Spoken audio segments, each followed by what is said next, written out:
ഇനി എത്ര മടിയുള്ളവർക്ക് രാവിലെ എളുപ്പത്തിൽ തയ്യാറാക്കി എടുക്കാൻ പറ്റിയിട്ടുള്ള ഒരു ബ്രേക്ക്ഫാസ്റ്റിൻ്റെ റെസിപ്പിയാണ്. അപ്പോൾ ഇതെങ്ങനെ ഉണ്ടാക്കണം നോക്കിയാലോ. അപ്പോൾ ഇതിന് വേണ്ടിയിട്ട് ഒരു ബൗളിലേക്ക് പുട്ടുപൊടി 1 കപ്പ് എടുത്തിട്ടുണ്ട്. അതിലേക്ക് ആവശ്യത്തിനുള്ള ഉപ്പ് പിന്നെ 1 ടീസ്പൂണ് പഞ്ചസാരയും ചേർത്തിട്ട് നന്നായിട്ടൊന്ന് മിക്സ് ചെയ്തെടുക്കാം.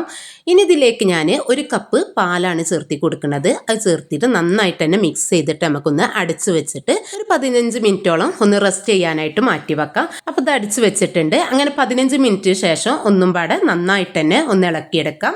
ഇനി ഇതിലേക്ക് ഞാൻ ചേർത്തി കൊടുക്കുന്നത് ഒരു 3/4 കപ്പോളം തേങ്ങ ചിരവിയത് ചേർത്തി കൊടുക്കാം. പിന്നീട് 1 കപ്പ് പാലും പാടെ ചേർത്തിട്ട് നന്നായിട്ടൊന്ന് മിക്സ് ചെയ്തെടുക്കാം.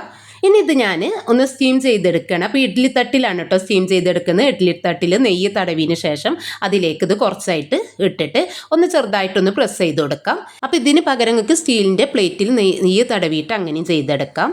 ഇനി ഇത് നമുക്ക് ഒരു 15 മിനിറ്റ് ഒന്ന് ഇഡ്ഡലി ചെമ്പിൽ സ്റ്റീം ചെയ്തെടുക്കാം. അപ്പോൾ ഏത് കറിയുടെ കൂടെയും കഴിക്കാൻ പറ്റിയിട്ടുള്ള കൂർഗുകാരുടെ സ്പെഷ്യൽ ആയിട്ടുള്ള പാപ്പുട്ടാണ് റെഡിയാക്കിയിട്ടുള്ളത്. അപ്പോൾ ഇത് ഉണ്ടാക്കി കഴിക്കാത്തവരുണ്ടെങ്കിൽ തീർച്ചയായിട്ടും ഒന്ന് ഉണ്ടാക്കി നോക്കണേ.